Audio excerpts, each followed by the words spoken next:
There's an expression, you know, at a certain speed, you have no friends. That car and you are a solitary package. You have to rely on that vehicle being properly prepped, and you have to treat it right. You can't do anything too fast. It has to be slow but measured. And you have to pay attention, you know. You can't have any brain fade.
Every race car driver that I admire, Hurley Haywood, Elliott Forbes Robinson, Brian Redmond, Scott Pruitt, I've never had so many really, really world-class race car drivers blow me away about talking about VIR. This racetrack has got personality from the past, from the rebirth. From my standpoint, it's got to be the top one or first or second road course that I've been to. Sort of like going to Augusta National, more or less. To me, VIR is a track for real racers.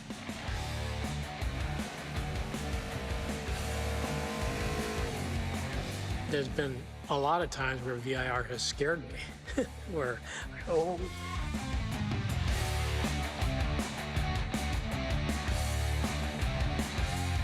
You know, it's a fast right-hander blind, and I'm shouting, brake, brake. Well, he didn't brake till the last minute, and it was too late. Got on the grass, the wet grass, boom, into the tyre barrier. It's a world-renowned sports car track, one of the stalwarts of American sports car racing. I always thought it was one of what I thought were the 4 best tracks in North America. When you drive it the first time, it's like, oh my God. It's like, can we race here only?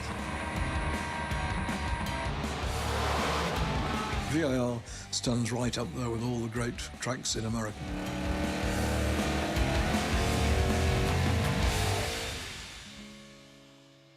In 1989, a family from Alton, Virginia, leased a patch of farmland from John Foote to use for cattle grazing and agriculture. It maintained this status for the next 10 years. However, 32 years earlier, the property had been leased for a somewhat different purpose. You know, you get asked often, what do you love about racing? And I think of it as 2 parts. There's the driving and there's the competition. And the driving part, the sheer satisfaction when you get it really right, when you finally get that corner perfectly. The racing is different. That has to do with beating people. And obviously, some of that's a lot of fun.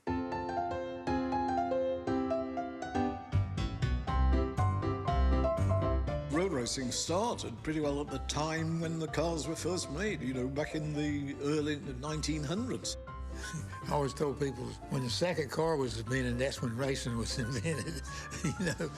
Of course, at that time, there were no tracks of any kind, and so racing was always on the road. And that continued in Europe until quite a late date. The fastest, most dangerous track in the world at that time was Spa-Francorchamps in Belgium. It was 8 miles, and it was just a road, you know, through the country. And the Targa Florio, which I was lucky enough to win in 1970 in a Porsche 9083, was 44 miles per lap and 700 corners per lap.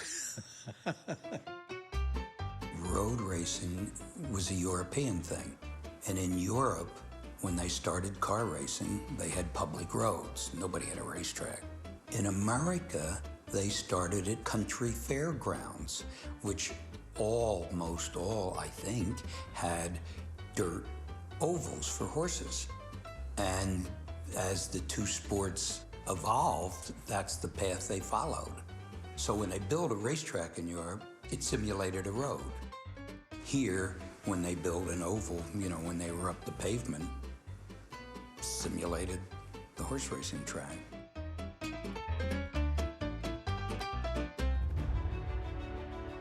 To me, racing encompasses everything that life is all about. It has its challenges, it has its rewards, it's dependent on people. It has great growth of technology. I mean, it really blows your mind as far as what you can learn and constantly learning. So it's never easy. It gives you some rewards that you have earned. It doesn't give them to you, but they are there to be had if you do the right stuff. Everything that I've learned in racing, I've used in life. You know, I grew up with it, don't know any better, I guess. It was just one of the deals that I think I could do a lot of it by myself. So it felt like I was accomplishing something. Whether you run good or bad, you had a lot of control over what went on. I think it's the personal challenge within yourself. You're only racing yourself and how far you can go. It's going into your own fear and your own insecurities. There's an intimacy, there's a connection with your fellow competitor. There's a satisfaction in that it's hard to find anywhere else. It's just exhilarating.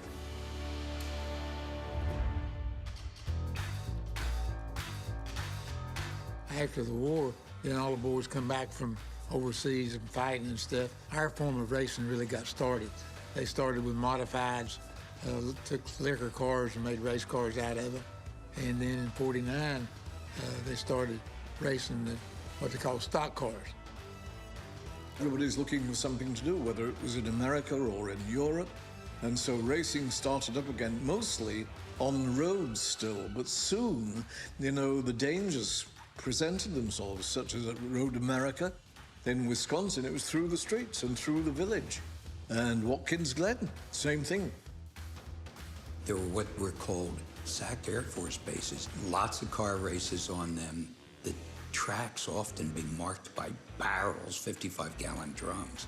I can't imagine anything more boring than standing on an airport runway and watching a lot of guys way out there drive around barrels.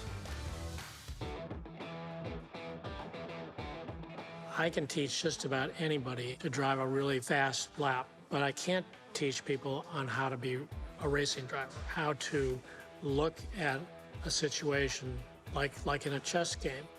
You're 3 or 4 steps in front of where you're actually moving at the moment. And that's sort of what racing is. And I really enjoyed the challenge of putting that all together, not only apart from just going fast in the race car, but also being fast in a race car with a plan of attack.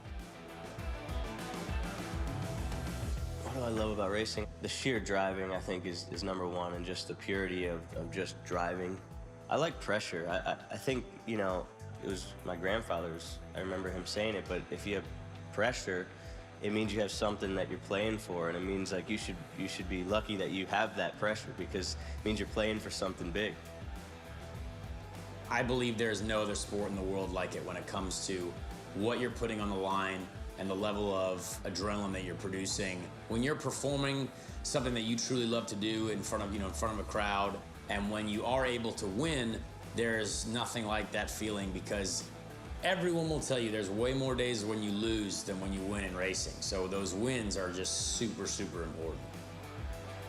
It's an absolute mind transformation for you. You could be dying of cancer, getting divorced, and filing for bankruptcy. And when you strap into your race car and are driving at the limit, all of those worries would go away because you're 100% focused on what you're doing, the task at hand. There's no other sport that I know of where you're so alive in the moment and so in tune with what's going on with the car and the track and your competitors around you. And I think the other lesson that racing teaches you is to be in the moment. And this is something that we need to do in life, right? Because we're worried about the past or the future, and we sometimes miss where we are right now. And with racing, your situational awareness in your moment and being present is really important because you're scanning what's happening in front of you, where you're going, who's behind you, the sense of choreography with the other classes of how to work together, using the faster cars for a pick so you can get around someone that you're chasing. And that dialogue on the track, I think, is so fascinating. It is almost like a dance because you're always kind of evolving and changing and reading the other person. And in our case, it's reading the car. Every lap, there's something new to look at. You know, the conditions are changing, whether it be the weather or there's been an incident on the track and there's some debris. The mindfulness of it in the sense of being present is an incredible feeling. It's such a high. And I think this is why people talk about the addiction. It's that. Racing got started here and there were some real problems, accidents like the Watkins Glen.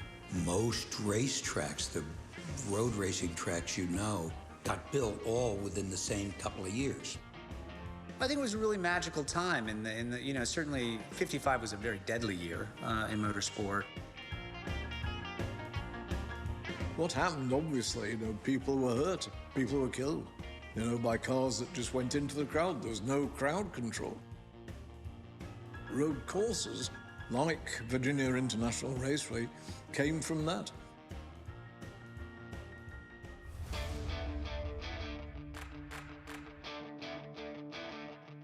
A group of lunatics like myself conned some poor soul to put up the early money. There was Ed Welch and Dick Snyder, Hooper Johnson, Ed Kent, and George Arnold, who was married to Preston Foote, the daughter of John Foote.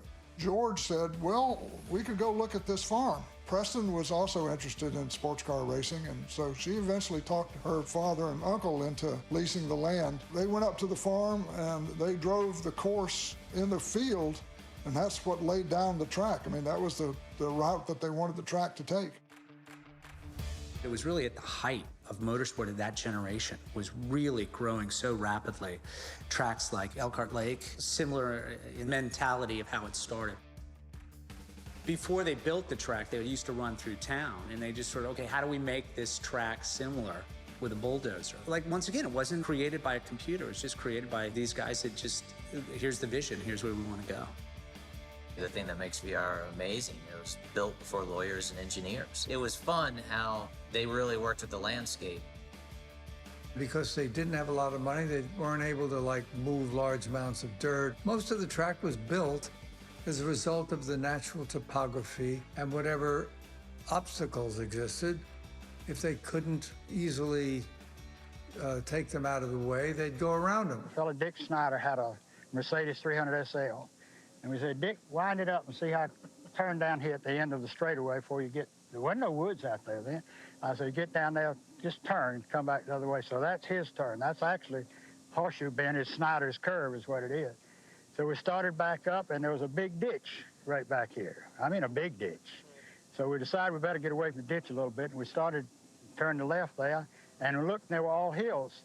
And Ed said, well, we don't want to go over the hills, let's go around. Okay, so we went around the turn, and we curved back a couple of turns, and then we went right straight up. It goes just about straight up to the oak tree. The oak tree was just too bloody big and too bloody expensive to go around. You didn't want to go in front of it, because that meant if you made a mistake, you could run into it.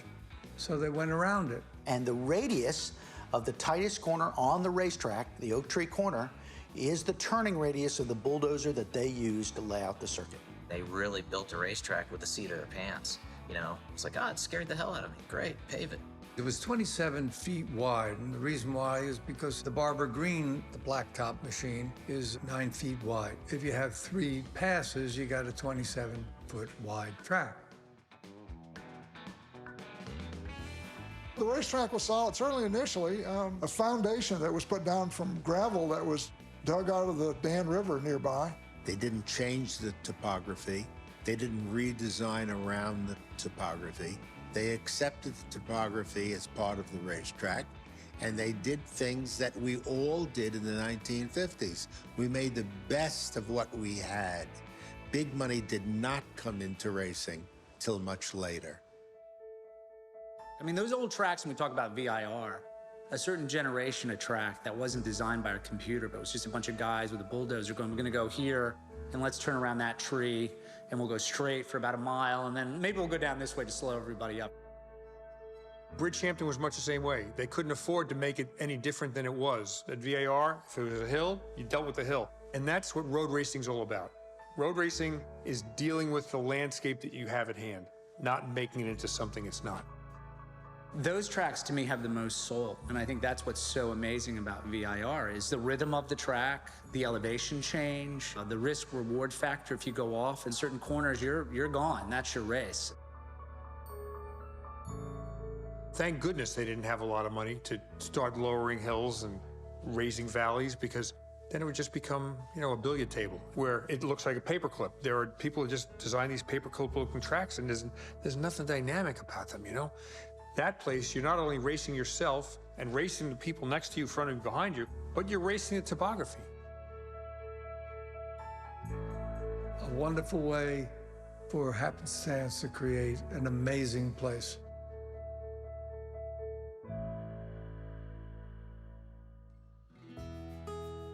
After VIR closed its doors and the vehicles stopped running, there were numerous reports over the years of outlaw races occurring on the property by college students and other racing enthusiasts. Neither law enforcement nor the property owners reported any such incidents, and there were no accidents or injuries during this time. Eventually, the track fell into such disrepair that any racing, outlaw or otherwise, was no longer feasible.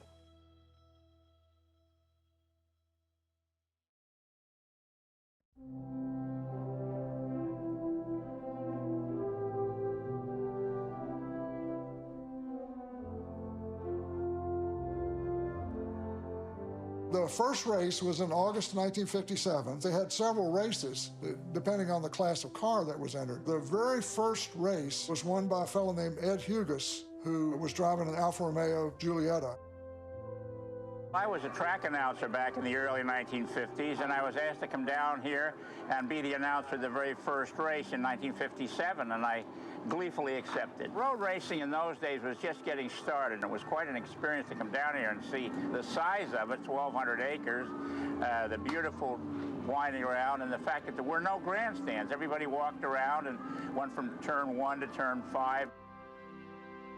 The main race, the one that everybody came to see and everything, and that was won by Carroll Shelby in the Maserati 450S. He had come from the West Coast with the John Edgar team.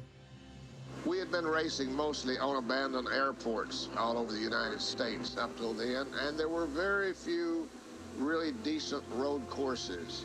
And VIR was one of the first ones. It was a beautiful setup, a little hot that day. I really looked forward to racing the 4.5-liter Maserati on this circuit because I'd only raced it 2 or 3 times. And I knew it was a fabulous car, but this was the first time that I'd been to a place where we had the straightaway where you could really let it out. I was very lucky to be in the 4.5-liter Mazda that was so much faster than the Jaguars of Briggs Cunningham that I didn't have to work near as hard as I would have if there had been 4 or 5 of these Mazdas in the race that I would have had to compete against, so I could go easy on the brakes. If I'd had any real competition that day, it would have been a matter of who could save their brakes till the last 10 laps.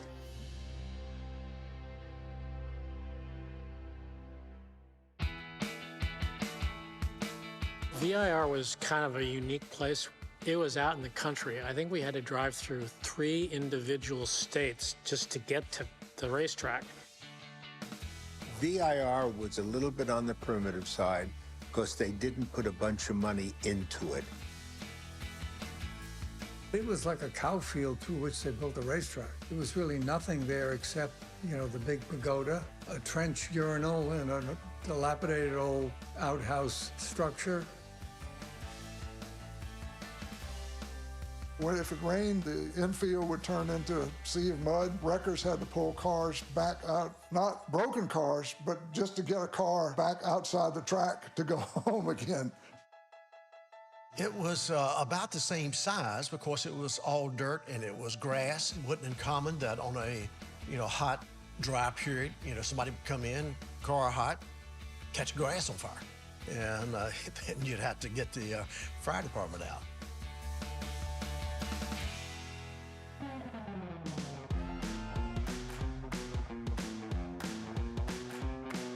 VIR got a lot of press in '57. There were articles in Sports Car Magazine, and that brought in a lot of people from the Midwest and the New England area.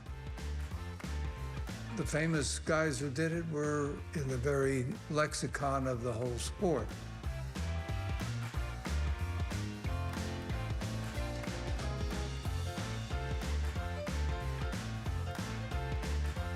My first race was at Watkins Glen in 1969, a 6-hour. Peter and I, we won our class, beat all the factory Corvettes, and it was a really big deal. And I was sitting on cloud 9, man, this was like fantastic. Unfortunately, I got the letter from the military, and I was on my way to Vietnam. VIR was the first race I was in after I got out of Vietnam. During my time racing at VIR, we competed against some of the top road racers of that era. Guys like Walt Hanskin, Bob Holbert, Peter Revson, and Dick Thompson. John Greenwood was driving the Corvettes. Carl Schaefer was in a Camaro. Bob Beasley, who was driving the Porsches, was good. Toad Hall with Michael Kaiser was good. Jim Fitzgerald, Wilbur Pickett, Dr. Wilbur Pickett. Janet Guthrie grew up in Long Island. She had a Jaguar XK120. So here's a gal in a big, heavy Jaguar. I said, holy jumping Jiminy. Janet had precision. She had a burn in her belly to prove a woman could be a fantastic race car driver. To me, it's a gender-neutral sport. The car doesn't know the difference. The people are who know the difference. And to me, racers, once they know that you are as passionate and dedicated as they are, if your passion is strong enough and your results are good enough, you end up getting to hang around long enough. I've raced all around the world in many, many different cars. I've done everything from Formula E to the Jaguar to NASCAR to IndyCar to sports car racing. People like Lynn St. James, Michelle Mouton, they opened the doors for the rest of us, just as we are opening the doors for the generation that will follow. I am racing in the IMSA Prototype Challenge LMP3 series this weekend. VIR is my favorite track I've ever been to. I first went to VIR in 1959. It was often called Danville then. God, I remember it. I mean, you thought you were pulling into a farm, but when you got on the racetrack, my God, the track was wonderful. This was my first race in the Lotus 23 on a real racetrack. I had run a couple weeks before at a place called Marlboro, and then I went to VIR, and oh my God, what a joy. And I was on the pole, and I remember there was a Meister Browser, and on the first lap, coming down the straight that comes back towards the pits, this guy passed me, huge horsepower, and I swear the ground shook. And it was challenging, it was scary, and some places it was daunting. It was so different than an airport course. It scared the bejesus out of me. On the airport courses that I raced on initially, you made a mistake and you just go down the balance of the runway that was being blocked by pylons. Here, if you made a mistake, you could pay for it. One that I really remember was a Ferrari that ended up going off course and crashing into a tree. It was a racing Ferrari that are worth millions today. The car was written off, but nobody ever found it. So I keep looking in barns every time I drive up to the track, hoping to come across an old bent-up Ferrari.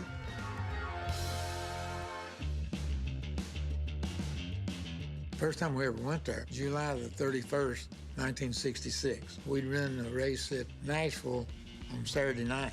Me, David Pearson, and Wendell Scott jumped on a little plane and they flew us back to Danville. So we'd go down to the racetrack. Never seen the race car, didn't know none of the people, never been on a road course in my life. You know, we had a Plymouth Barracuda, was running against, I guess, Mustangs or whatever. Jumped in there and I go racing with these guys. I was trying to keep up with the Mustang, and when I finally got out of the car, I was doing, I thought, pretty good job keeping up with them. Well, they were like a second and a half faster than what the Barracuda was. They didn't tell me that. They just told me go out and race. And, you know, you went by the start-finish line and made a right-hand turn, then went down through the woods, come back around somehow, come back by the deal. I think I spin out 2 or 3 times, get stuck up. I think I run, 10 or 12 laps or something, finally got stuck up or tore the car up all to pieces. 2 other NASCAR drivers all went off at turn 3, which is a decreasing radius turn, so it gets tighter as the further you go into it. Well, they went off on the outside. There was a bit of a swamp there then, so a couple of them got stuck, and that turn got called NASCAR Bend after that. My first race as a driver at VAR was in May of 1959. I drove a Porsche 550 RS in the SCCA National Shrine, but we earned a 5th place finish, and I knew I wanted another opportunity to compete there because it was a challenging and fun track to drive. VIR is a punishing track. You're racing the track, you're racing the car, and you're racing the other people. Like, it's not just one element that you need to get right. The track is changing, how the tires are changing, how the car is changing, how the other people are also changing with the track and the car. It's a constant moving target. It's almost like it's alive. You know, the track's alive, the car's alive, you're alive. You're trying to meld all those things together to get the best result that you can.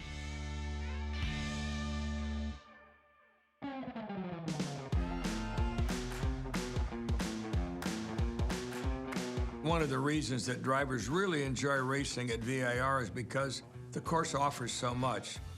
From its elevation changes to its long high-speed straightaways, to its combination of low-speed and high-speed turns, there's a lot you need to get right as a driver at VIR, and with the course following the natural terrain of the Virginia countryside, it's always been a beautiful place to race. You also need to have a lot of guts to drive here because there's a lot of really ballsy corners. You know, it's got fast corners, it's got slow corners, it's got elevation change, it's got curb usage, and it gives you a feeling of satisfaction when you do actually get it somewhat right. It's got unbelievably demanding corners. A 20-mile-an-hour corner is junk.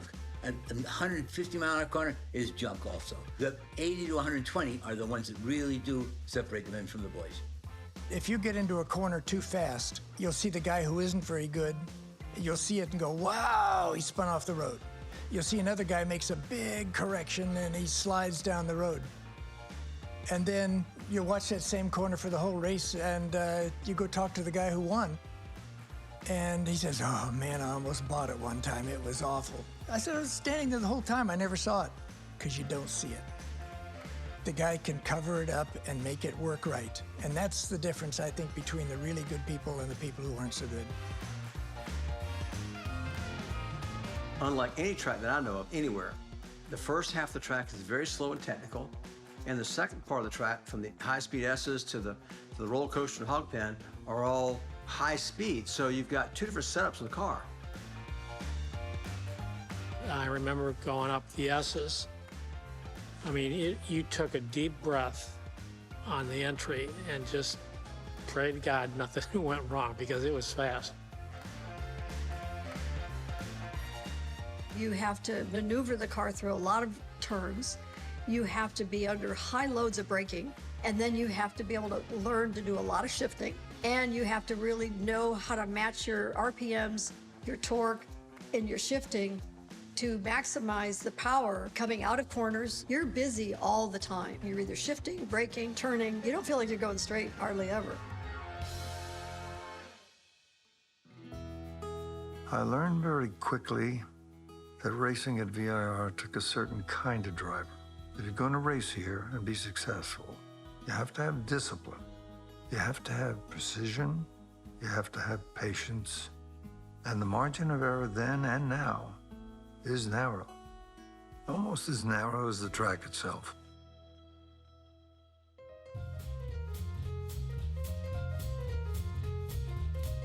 Okay, you're racing with a guy and you can go the same lap time as him. So how the heck are you ever going to pass him? Well, it might well be that you're better on one part of the racetrack than he is. You must be patient. You cannot do things without analyzing the result. Do I wait just a split second before I make this pass, or do I make it with a 50-50 chance of making it? That's not good enough. You have to set the pass up. And if you're faster than somebody in a corner, if you follow them right through the corner, right on his bumper, you haven't taken advantage of your superiority in that corner. And if you've timed it all right, you'll come out of the corner faster, pull over and pass him, not have to suddenly slow up because you're going to run into the back of him.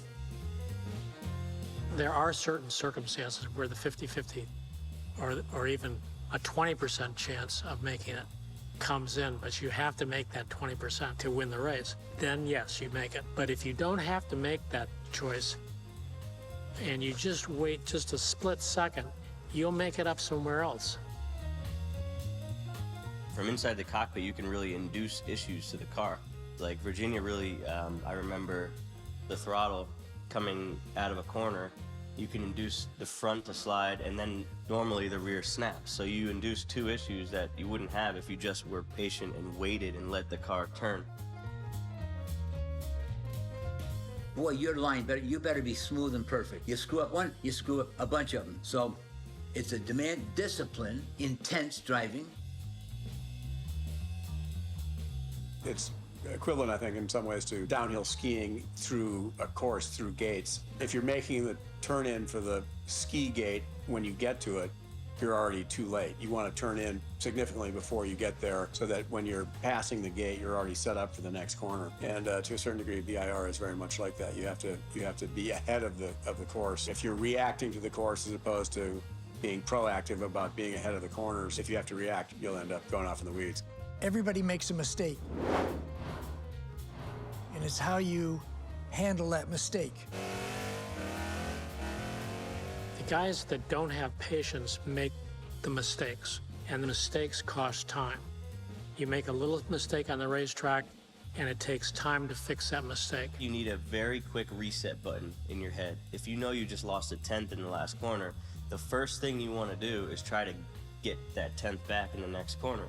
But a lot of times when that happens, the mistake compounds itself into the next sector. And so having that reset button in your head is very important. I had to work on that. People talk about reaction time, but it's not just reaction time. It's no good reacting incredibly quickly and doing the wrong thing. And so it's judgment, good eyesight, the ability to judge speed, and of course, the will to win. As in any competitive sport, you've got to want to win, and that means sometimes you take extra risks. The track will reward a patient and smooth driver, and it will punish you if you decide you could muscle it into doing something good for you.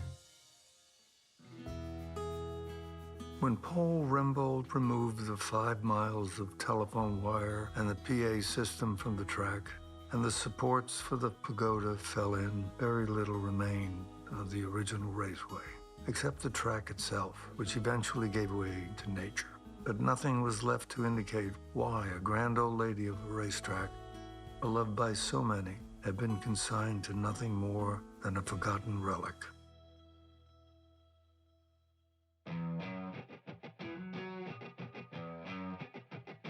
The original owner was a corporation, I think it was Sports Car Enterprises of Virginia Incorporated was the name. When they ran out of money, Colonel Paul Rembold, who was the head of the Civil Air Patrol at the Danville Airport, took over as the leaseholder and the track manager. So he was the one that everybody went to in order to put on a race there.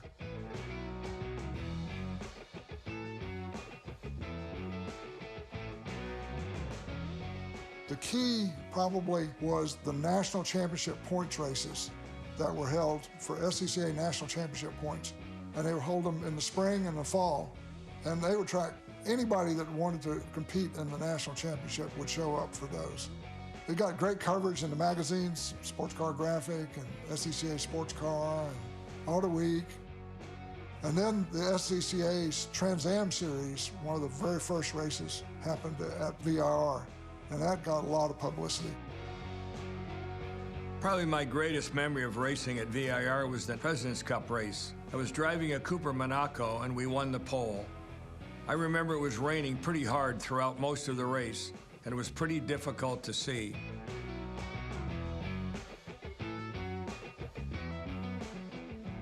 Eventually the rain stopped and over the last 30 or so minutes of the race we had a great battle with Walt Hanskin and Bob Holbert for the lead.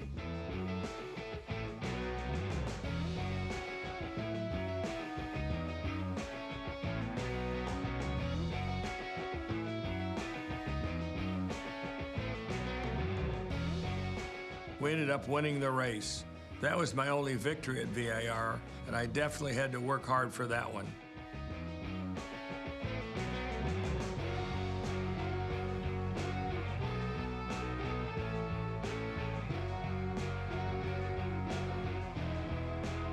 Peter and I had agreed that we would do the first IMSA race at VIR, which was 1971, in this car. It rained really good, and the 914, you know, with having the engine toward the middle of the car was really good in the rain.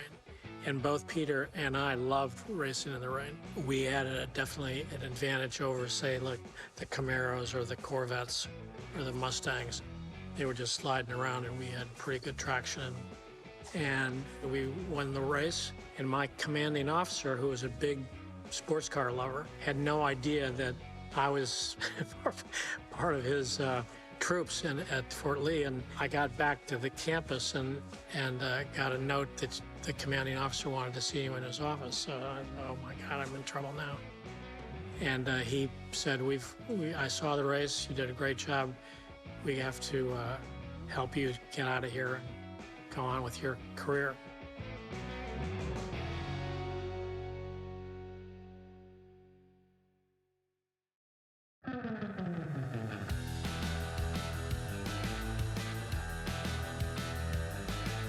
I came up here in the late 60s when racing was going on, and one of Harvey's favorite sayings, it was a long multi-day party and every once in a while a race would break out. And that's really what it was. Most people came up here to party. They didn't come to watch the race. Teenagers, you know, people in their 20s. There was a place called Spectator Hill where everybody went. It was quite a party scene, and I think people who went to Spectator's Hill, the majority of them didn't care that a race was going on or not. They just wanted to come and, you know, be merry, so to speak. One of the times I came up here, there was an old Volkswagen. Didn't have an engine in it. It was just the body and the tires. And, you know, what we do for fun, and I'll have to admit that alcohol was involved in this. For fun, we'd pile as many people as we could in the Volkswagen and let it roll down Spectator Hill. And then we'd push it back up the hill so we could do it again. Of course, this was in, you know, the streaking craze was just beginning, so there was, you know, multiple accounts of nude people running up and down the hill. From what I hear, Spectator Hill was wild. I've heard that from multiple sources, both my parents independently included. He actually met my mom here on one of those weekends, and that's how their love grew into a marriage, and that's how it came to be.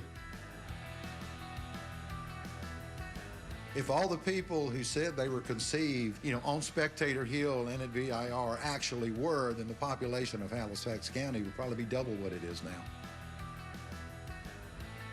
Rumor has it also that MG was driving through the town of Milton with a naked woman on the boot, and they didn't much take to that. They had a temporary jail just over the state line as you left VIR in Virginia into Milton, North Carolina, where they would arrest all the party goers into the paddy wagon on the side of the road. Things really did get out of hand. One of the buildings on the farm got burned down, and I think that was kind of the last straw with the owners of the property. And so, for multiple reasons, it was shut down. It was great while it lasted.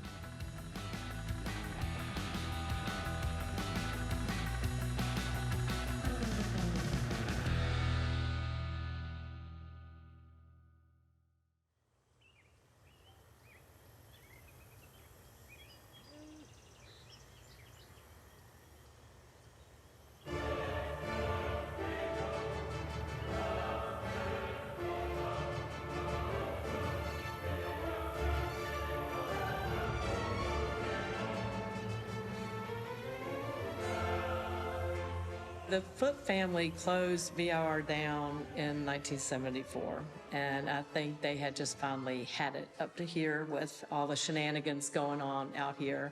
And I think the final straw for them might have been when purportedly the son of one of the go-kart promoters set this house on fire.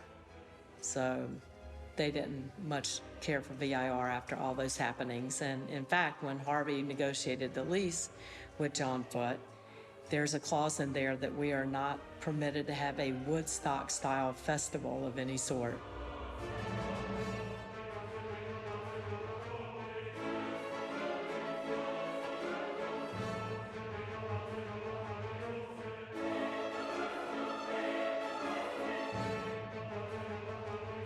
It got to be the attitude of anything goes. And, you know, when that happens, things are going to decline. In the days in the late 60s that I came out here, yeah, we had a great time, but we respected it. This was a racing center. We didn't want to do anything to bother the racing. That's why, you know, Spectator Hill was a bit removed. You could see everything, but you weren't in the way. People just kind of lost respect for what was going on out here, and, you know, them having a good time took precedent over what this facility was here for, and which was sad. It really was. But I think the track was in really bad shape at the time. The people who were running it at the time did not put any money back into the track. It had really run downhill, so I think it was going to take a large infusion of cash to repay the track. In the 70s, the gas crisis came. You couldn't get there, and if you had gas to get there, you didn't have enough money to buy expensive gas to race. So the gas crisis pretty much, together with rowdy period of time, they burned down the barn. They almost burned down the plantation building. Nobody was watching it. Nobody was writing checks. No one cared anymore, and now there's no gas. If you can't get there and you can't put gas in your race car, it's going to shrivel up, and that's what it did.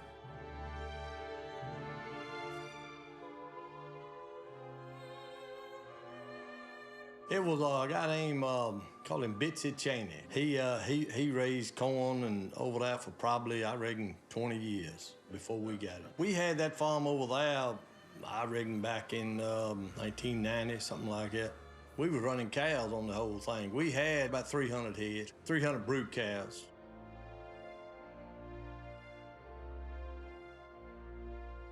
Most time we fed them down there on what was the pit road. Put corn down there one year, cut silage, stacked it up on pit road, the old pit road down there, and fed it right there.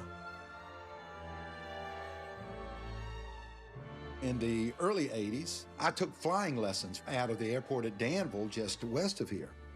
And we would practice emergency landings and what are called touch and goes on the racetrack straightaways. As long as the cows were out of the way, we could do that.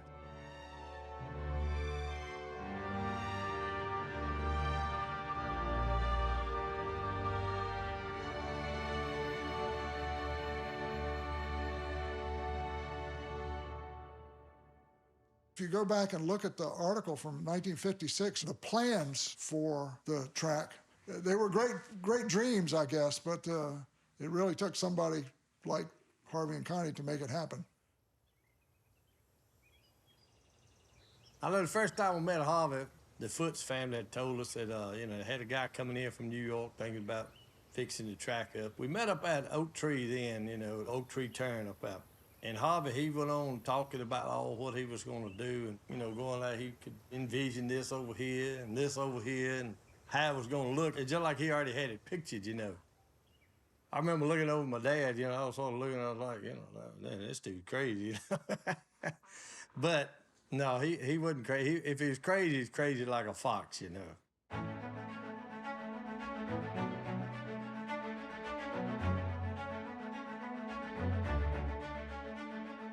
I was vintage racing with SVRA, and we were starting to lose some of our venues. So I said, well, maybe we should get a place of our own. Harvey was a good businessman. He was a good journeyman race car driver. Well, he was a developer. Harvey would take an old shopping center and resurrect it and rebuild it and reface it. So he brought business acumen to racing. Bridgehampton was actually my first choice, believe it or not. However, even though it was a great racetrack and I had driven on it many, many times, the environment was just too hostile. Too much money that was going to stop me either by hook or by crook or by lawsuit. I have raced against Harvey for 30 years. He raced a Elva Courier. I had a Fiat 124 Spider. Harvey is a very shrewd competitor, and he used to walk up to me on the grid and say, I'm going to beat you. I looked at Marlboro, which was now a swamp.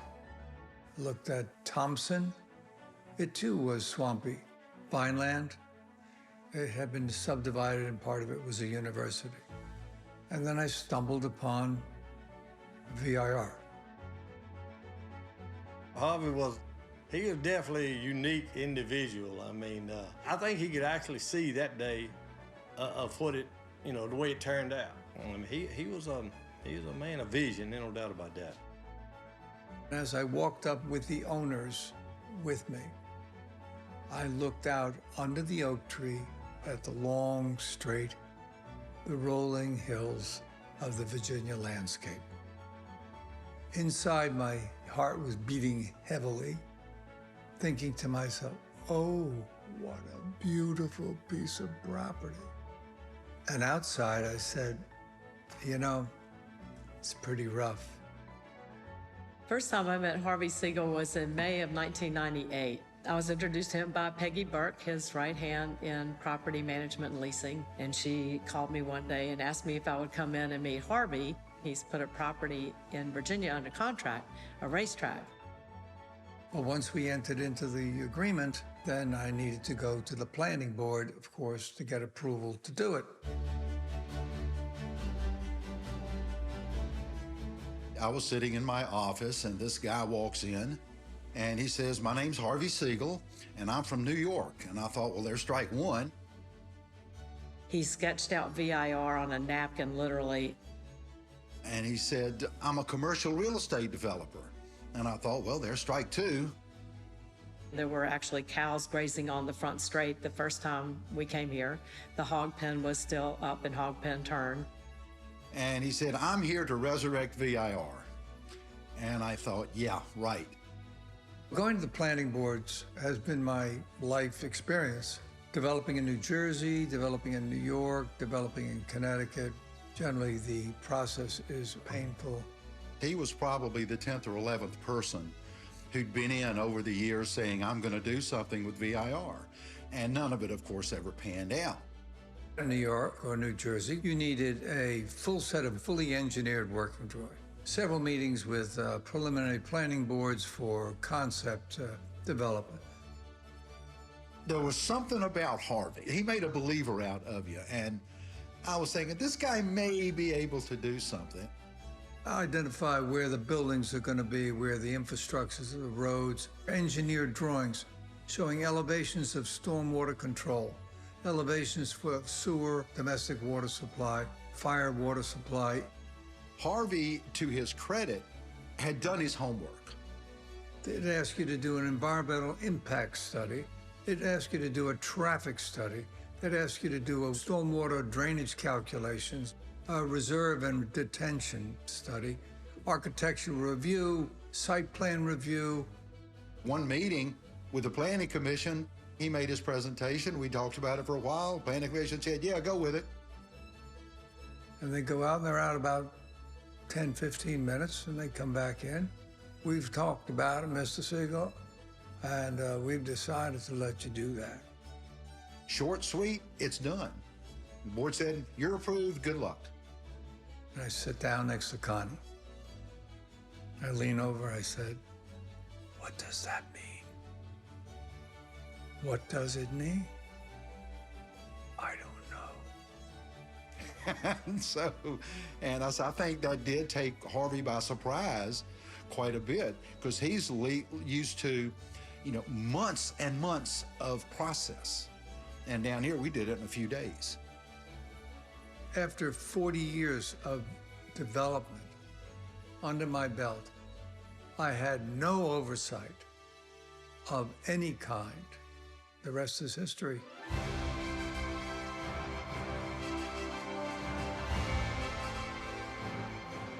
After we met with Harvey that day, it wasn't very long after that he got the ball rolling. I mean, got it rolling big time. I had a war room, and the war room had a giant bulletin board on things that needed to be done. 10 buildings needed to be built, and all ready at the same time. And the track had to be finished. All the infrastructure had to be done. If you're going to open, you can't open with something missing. First thing we started doing was clearing around the track, so you could get, get the layout of that. And we started clearing around that, and then first thing you know, we was grading for buildings. Harvey used me as sort of a sounding board and also as a person to ask, hey, who are the subject matter experts? Who should I talk to about this? Who should I talk to about that? Where do you think the curbs should go? Where do you think the corner worker station should be? He would come up with stuff that you would think would just be plumb off the wall. And I know a lot of times we would go in that trailer over there and, Harvey would have everything. He said, well, this is what we're going to do, this, that, and that. And, I told him, I said, now, Harvey, that dog ain't going to hunt. And he said, what? I don't think that dog hunts. That dog don't hunt. And so that became Harvey's favorite catchphrase. If you drove on BIR before, when you got to the end of the blacktop, there'd be a little ditch. She would drop down and go up like that. I knew I couldn't reinvent the whole track. There's 3.3 miles of it. So instead, we redesigned them. So essentially took that whoop and just expanded it. Now you accomplish the same thing, but when you got off, you didn't get yourself catapulted into the air. She was narrow and tight now. I don't know, back in the day, they had the handful when they took them curves and all, as narrow as it was. It was 27 feet wide. We needed to improve that to modern safety standards. We knew we'd need to get at least to 30. I think we ended up adding 6 foot on all of it, and maybe 8 foot on parts of it, and maybe, about 10 foot on part of it in the curve and all. Any racer today knows that high-speed GTP cars can do an airplane imitation. So we took about 12 inches in depression out of the area just before the uphill at the end of the back straight. If you want to get on Harvey's bad side, you take a tree down without him knowing about it. You didn't take a tree down without him authorizing it. I am a tree hugger, I admit that. I decided that I would rather have it look like a national park than a racetrack. There are no overhead poles or electric lines. Everything is underground. The goal was to preserve as much of the track as possible to keep the history intact. As Harvey used to say, you can't buy history. The look was because I had gotten a sense of calm with the red barns, the sense of New England, the pastoral nature of the property itself lent itself not to be fought with by some modern structure to try to impose its style dimension onto it, but rather work with it, much like the historic nature of the New England look. If you could connect all the buildings with a similar look, then it would have a sense of unity. Most people are racers first, and then they whatever else they do to make a living. And so I think that Harvey approached it from a different dimension, so to speak, that, you know, he's gonna make it into a country club, and he's gonna have a restaurant, and showers that have hot water, and toilets that flush. You know, it was gonna have pavement without potholes, and grass that could be mowed, not mud. Part of the inspiration came from a project that Roger Penske and Stein Erikson did in Deer Valley. They took very special care to make sure that all those little things that you would normally care about are taken care of. And I said to myself, I'm a racer. Why don't we have any place like that where I can take my wife and my family, if they need to use the bathroom, that there's a bathroom and air conditioned, that if we want to sit down and have food, it's real food and a place to stay. Well, I think having like a motorsport country club is something that is very unique and really cool, because there's a lot of people that love motorsport and love racing, and they want a chance to get out and do it themselves, but also maybe bring their family along with them. Well, that was the intention, right? It's a country club where people can go and enjoy their cars in a safe environment where they can have the camaraderie. And then, you know, there's the infrastructure in there where you have a nice day, where you can have a nice meal, you have a nice place to stay. All those things are really important because you're looking at the professional drivers and the crews. They're on the road for over 250 days a year. All those little things make a big difference. And you look forward to going back to tracks like that that have the infrastructure. It just makes it a better experience. The original vision for the property, from Harvey's perspective, was a beautiful racetrack with country club type amenities where Sharon would want to come racing with him, his wife. And as we went to Lime Rock and Watkins Glen and other tracks and saw some of their operation, I knew pretty early on that that wasn't going to be a sustainable business model, that we could not be just a motorsport country club. We, being a historic track with lots of excellent history, deserve to go pro racing.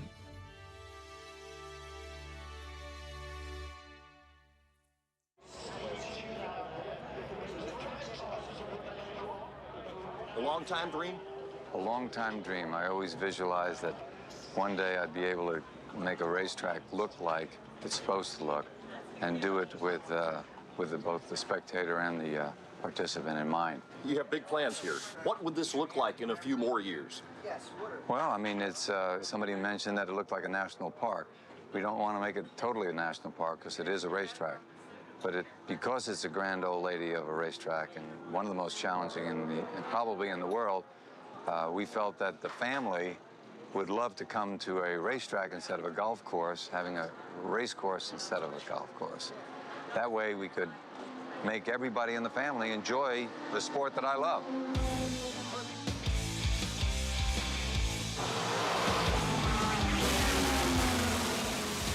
It's a massive effort, and I shudder to think of the expenses. The track is smooth, and there's a lot of runoff space. And when they get this finished, boy, it's going to be a landmark, I'll tell you. If I was about 60 years younger, I'd move here. When I first saw VIR for the first time, when I got to the track, it's so different than really any other track I've ever been to. Obviously very green. Coming from the West Coast, it was the most green track I've ever been to. Seeing the track itself as you drive around, it was really thrilling.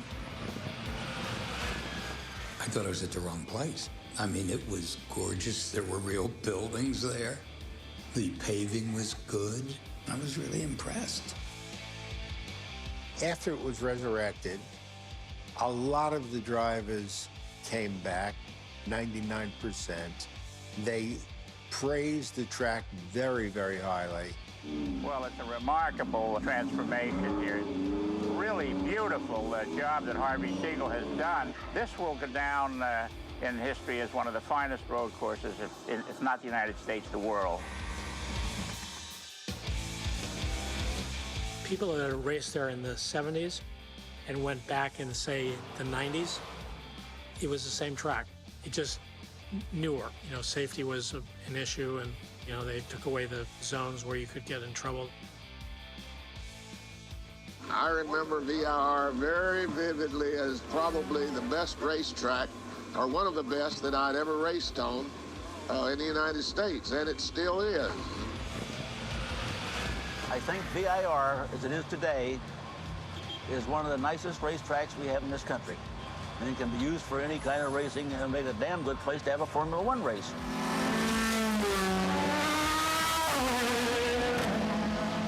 Very few tracks come close to VIR.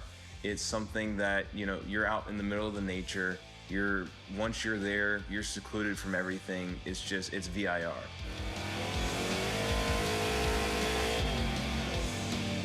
They created an entertainment place out of a gigantic piece of land. You have the go-kart track. There are several hotels, if you want to call it, place to stay. And the racetrack in itself. This place has got pieces of every great circuit in the world on it. I would say out of all the tracks that I've driven, Spa-Francorchamps reminds me most of VIR, only because of the vastness of it and how much elevation there is, like how much commitment you would have in the fast, high-speed stuff. When I think of VIR, I think of like Watkins Glen. If you go outside of the U.S., I think of a track like Mont Tremblant. It's been around a long time, Mid-Ohio. But I think VIR, in my own heart anyway, it stands above those in a lot of ways.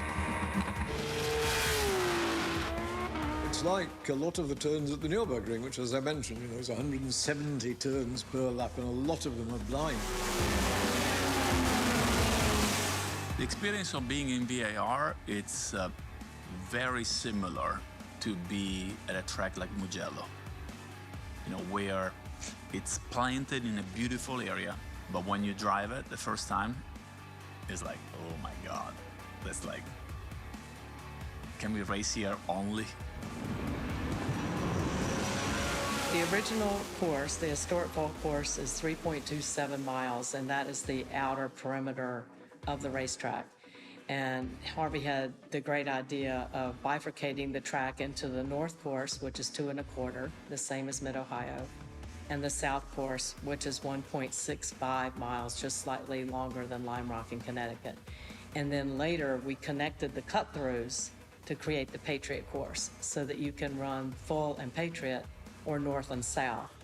Or you can run a combination of all that and have the grand course, which got nicknamed the Reborn, when Car and Driver was here doing their magazine special, and they said in their opening quote, finally in North America, there's a track worthy of the Nürburgring. It's the grand course at VIR.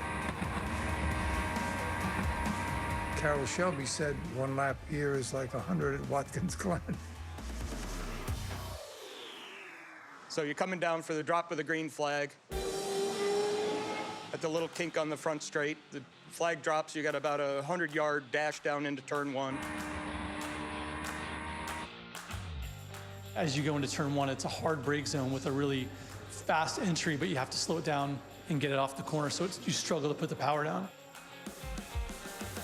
There's different drivers take different lines through that corner, so it's not a one-line corner. It just depends on how your car's working and how your driving style goes. And then you come up to 2 and 3. 3 is another corner where it sucks you in just a little bit, and a lot of people go off the outside edge of that. NASCAR turn, you come into what I call the stadium section, where you see all the fans watching, and you enter quickly, and you enter with a bend, but then it tightens up just a little bit, so you have to dance the car on its nose. But then you come off of 3, accelerate down straight, and then you got to just about stop for 4. Turn 4 is one of the slowest spots in the track, and you have to be patient there, otherwise you'll miss the whole next section. It is just as tight as heck, and you can't use the road there because if you use all the road there, you can't take 5. You want to stay on the left hand at the exit to set up for the next right, which leads into the snake.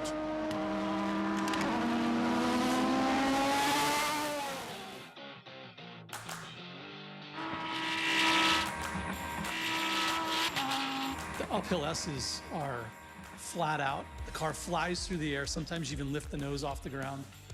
And no matter how many times you do it, it's still a thrill every time.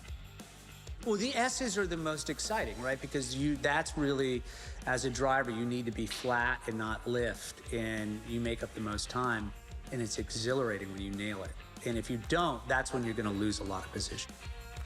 That's an example of if you're faster than the guy in those S's and you sit right on his bumper all the way through, you haven't accomplished anything. But if you fall back a little bit and come out of there going quicker, that's your pass. We had the very fast S's and the super fast left-hander after all the S's down the hill right before the oak tree bend, right? That was such a wild corner because if you got off there, you were going on a serious ride down that ravine. And that, for me, was one of the corners that was like, whew, you better get this right. You know, it's a corner that you have to give up the first one a little bit so that you can get to the outside for the oak tree, because if you take a normal apex in the right-hander before the oak tree, you won't get out to the outside in time to make the oak tree.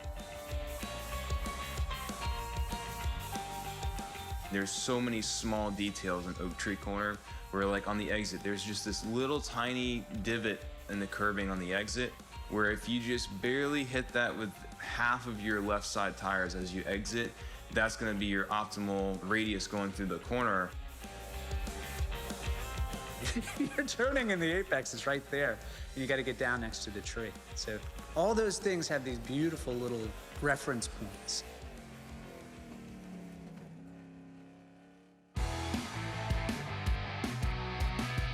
It's a tough place to pass at the end of that straight just because you got that kink just before you have to turn right and go down the hill. People are going to use one side of the road to the other side of the road and back, and it makes it very difficult. You can make passes there sometimes, but we also have people come together there a lot.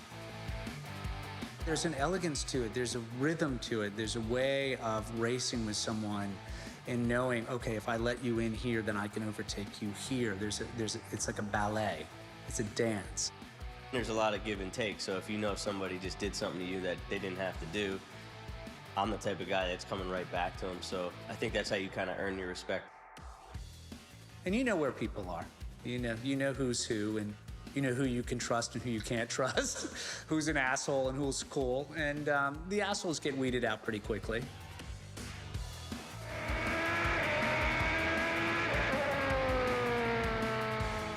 Yeah, it's like the roller coaster. So I think it's turn 14 off the back straight. You have one of the best braking zones ever. And then you're just building speed, give or take, throughout the rest. It's downhill, it's somewhat blind, a lot of grip variation changes, and it's fast. I find the place that I could get the most advantage on someone else is actually in the last combination of corners, because I could get on the gas really early with the way I took it and be able to get speed down the straight and make a pass just after start-finish line.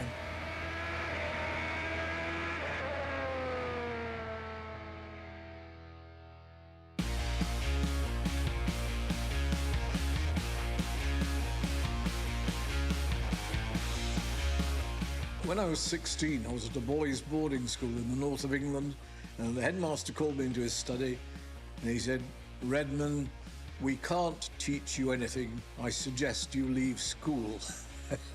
So I left at 16, and I had a Morris 1000 Woody traveller's car, and I delivered mop heads around the north of England at high speed, and decided I'd better get off the road and get on the track, and that's how I actually started racing. Kink series like this before the uphill. Well, we're going through that kink bit, and suddenly we go sideways. Wow! And I turned to him, I said, "What are you doing?" "Oh, Christ," he said, I was trying to see how fast it would accelerate. I said, wait till it's in a straight line.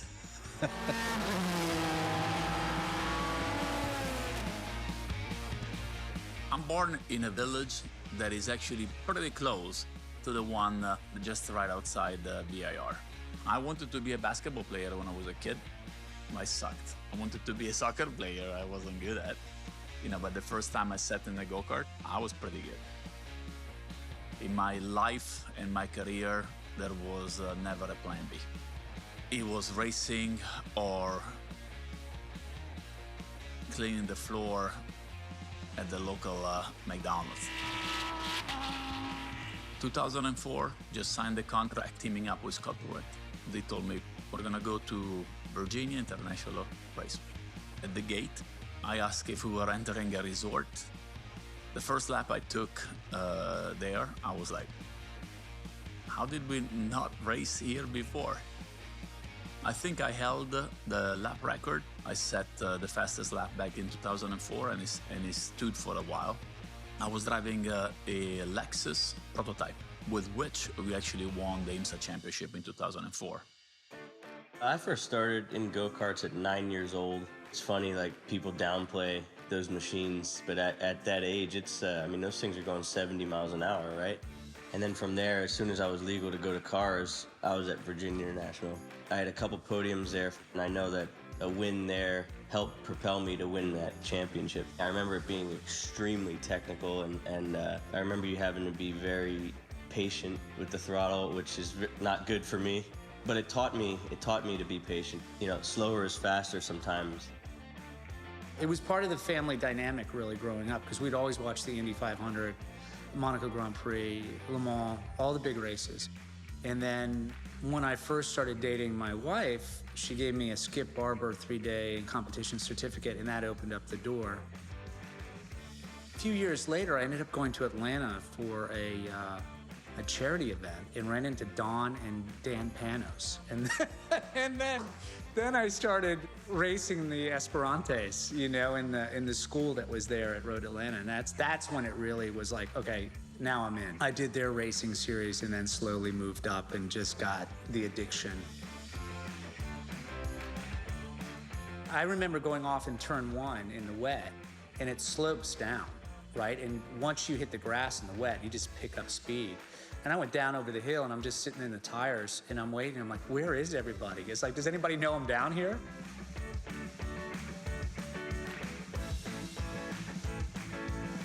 VIR was the very first racetrack that I've ever been on, and that was in a Mazda Miata. I remember it was just a track day.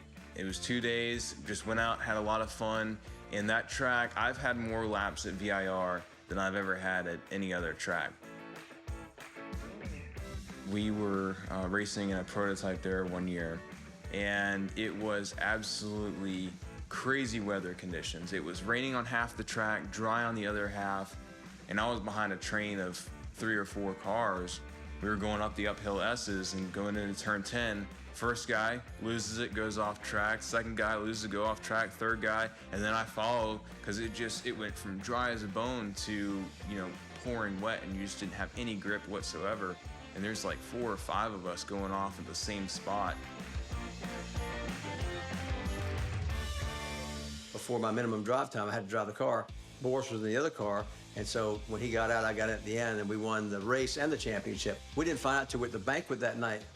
He said, yeah, I was sick in the car. I said, what do you mean? He said, well, I got sick, and he threw up. But during a caution, he threw up in his mouth and held it, drove around for another hour, and then when they had the caution, he lifts his helmet up out the window and spit it out the window. I will never forget my Pro Mazda Series 2009, coming down the hill into the last corner onto the front straight. I restarted about like 5th or 6th, and everyone starts going on the restart, single file restart, and then they stop. And when I lifted off the throttle, I'm still it's that downhill, banked, kind of coming onto the front straight. And when I lifted, I did a complete 360 and saved it as all these cars are going around me. And I kept going in the middle of the straight. It didn't go yellow or anything, and I passed like another 10 cars into the next corner after I had spun. Complete 360, spun, lost like 10 positions or 12 positions, and gained like another 10 back into the first 2 corners. I think I still ended up on the podium.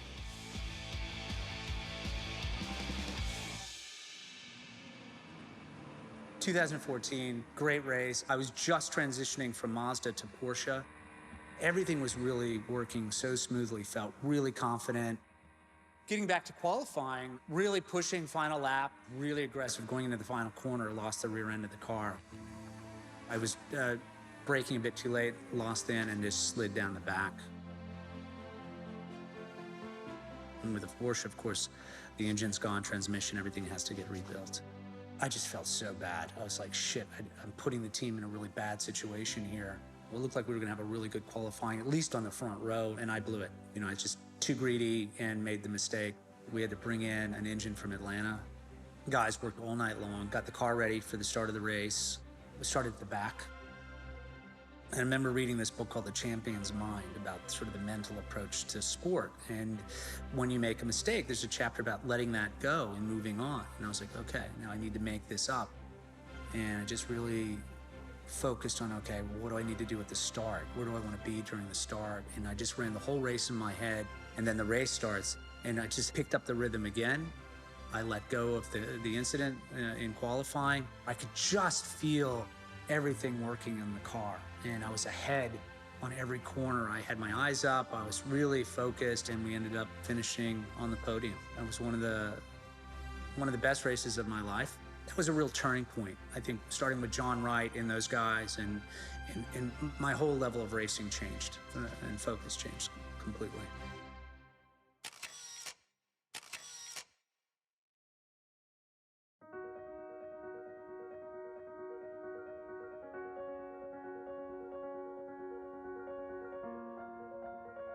You know, to dream something that you really believe in and spend some money, but most of the time your hard work, energy, and your intellect to try to achieve your dream is a very noble and exciting and satisfying kind of endeavor.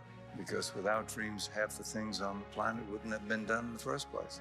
So to dream big, why not? If you're going to dream, you might as well dream big. Might as well shoot for the moon. You know?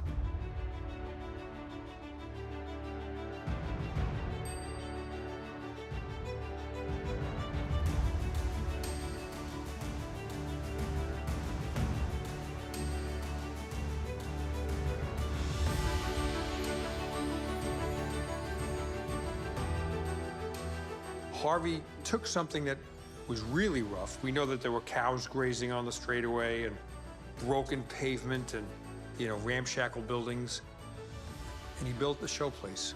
There are few motorsport facilities in the United States or the world that can rival that place. I always knew that I wasn't the owner of VIR, even though I was the redeveloper of VIR. Connie and I knew then and always did, is that we're simply custodians of an amazing place. History will show that others will take not ownership, but they will become a custodian during their lifetime.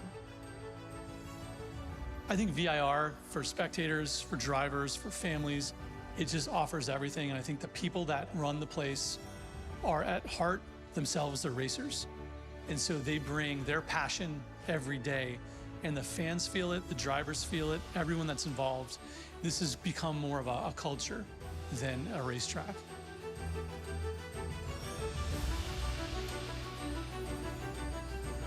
You can build a racetrack, but you cannot build emotions. And they've been able to create tremendous emotion out of a piece of land that, who knows, if it would have been just cow pasture.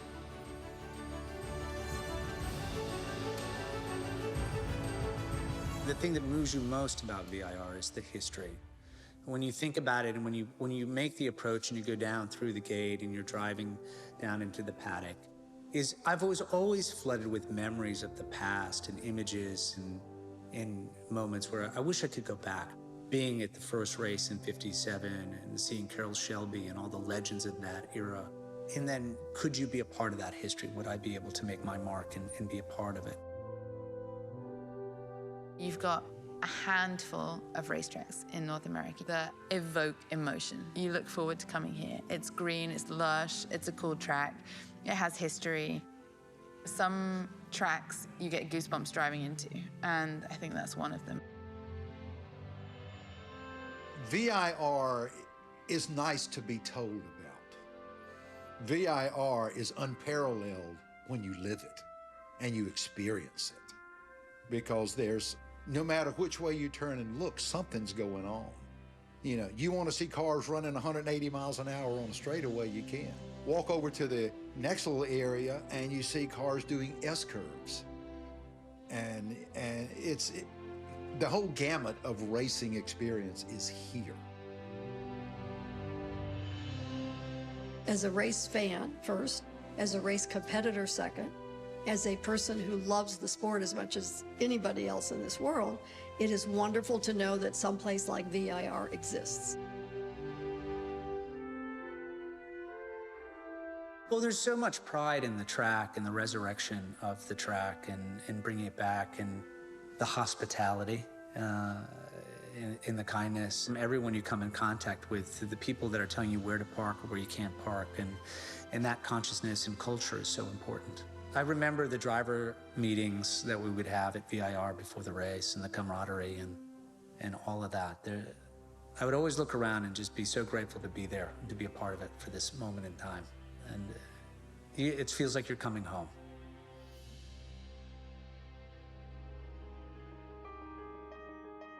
If you have a view in your mind on what it should look like, and nobody second-guessing you, and you have the opportunity to do it the way you believe it should be done, you can then say to yourself, wow, if I weigh the pros and cons of each one of these decisions I make, and then when I make it, go with it, then you have an opportunity to have something that has a cohesive, totally consistent sense of beauty, sense of purpose. And that's what I think VIR turns out to be.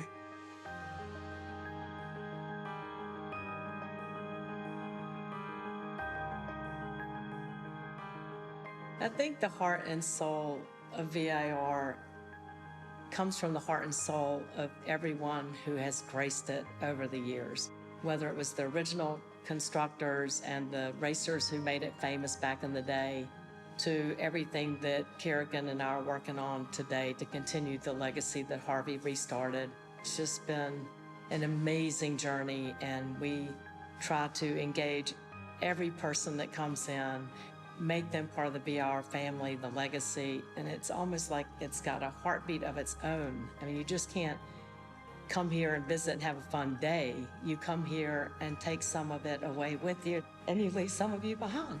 It's just the way it is.